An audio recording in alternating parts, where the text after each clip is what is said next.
Gagawa muna tayo ng tinatawag natin na breeding mix. Ito yung ating pang-coat sa ating fried chicken.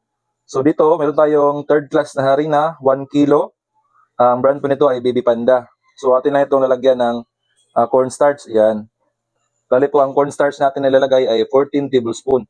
1, 2, 3, 4, 5, 6, 7, 8, 9, 10, 11, 12, 13, 14. Yan. Tapos, meron din tayong pampalasa na isang kutsara din. Yan, ito yung ating panimpla. Yan, 1 tablespoon lang. Light lang siya kasi yung ating manok ay tamang-tama na yun sa panimpla, no? So, wala na pa pala itong bitchin, no? Este yung asin.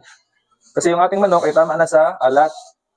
Kaya hindi na ako naglalagay ng asin sa ating breeding mix kasi masyado nang maalat kapag meron pa itong asin. Yan, haluin lang natin mga kabitchin. So, ito 1 kilo na third class na harina, 14 tablespoon na cornstarch at isang kutsara na panimpla. Yung ating marinated mix. Oh, yan. Kahit yun pa lang ay okay na. Ganda na yung ating breading mix ito.